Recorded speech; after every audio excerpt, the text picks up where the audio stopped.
I mean, obviously we have to live together as a collective. We have to coexist. And we're going to have to do business, you know, across other, with other cultures, people of other racial backgrounds and ethnic backgrounds. We have to. That's how we keep the world going.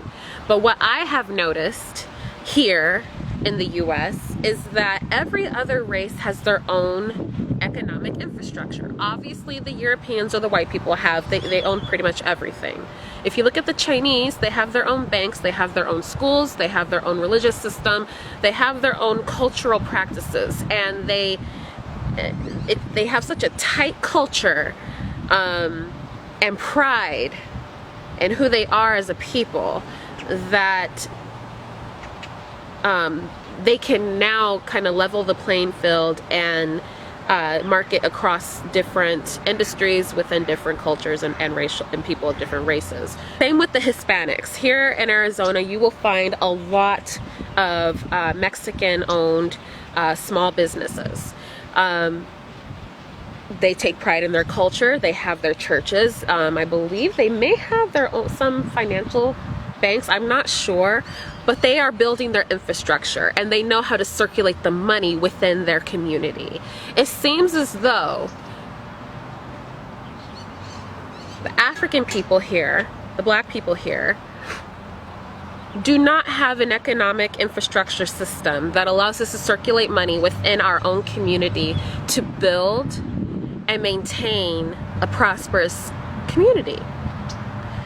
We seem to be the only people here who continue to just buy. We want to purchase, make a purchase here, make a purchase here, make a purchase here, make a purchase here. But we refuse to invest in our own fucking community. And then we complain about the problems that we have in the hood. We complain about the problems that we have in the church. We complain about all these problems. We complain about our oppression. But we're not doing anything to really change it. All we're doing is walking around talking about hands up, don't shoot.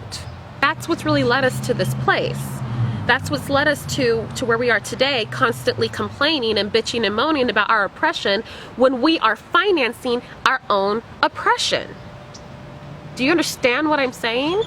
Every time, you know, you go out and you buy a Gucci bag or a Fendi bag or a Michael Kors suit or, you know, any of those fucking things that honestly you wouldn't know shit about if they didn't talk about it in rap music and hip hop and all that. You wouldn't know anything about that shit because they don't even target you when they create their marketing and ad campaigns. They do not target the black community. They do not. They target the upper class white people who have the money to purchase that shit. But you guys want to fit in so fucking bad with a community that doesn't give a fuck about you, that you are willing to spend your rent money, you're willing to fucking spend your light bill money, you are willing to go fuck somebody for some money to get a fucking bag to solidify your fucking status, when you should not have a Gucci bag if you live in the hood. I'm sorry, you shouldn't. Where the fuck? If you have money to have a Gucci bag and you live in the hood, you should have the ability to help build the different houses around your area so that you can, you know, clean up the hood, make it a better environment. So when I post things on Facebook like burn your Gucci bag, like I did yesterday, my point is, you know, we have the necessary money within the community to develop our own brands that will allow us to, number one, have some pride in who we are, right? And two, circulate the money within the community. That is what we need.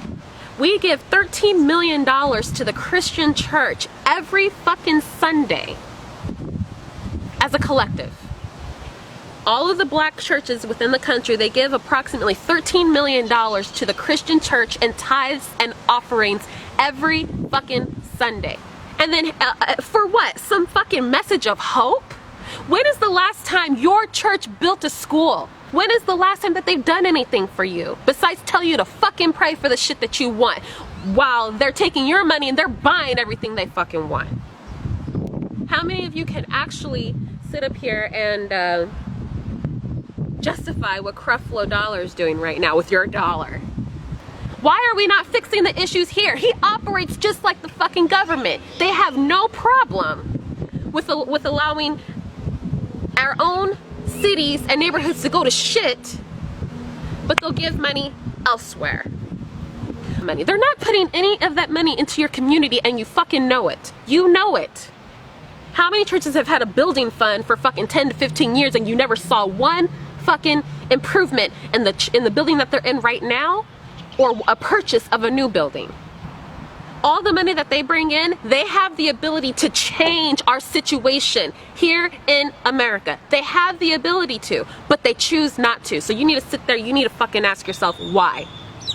Why do they choose not to fix the issues that we have here? Because they don't give a fuck about you. It's a business. They know it's a business. You're the one who chooses not to recognize that it's a fucking business. So that's what I have to say about that.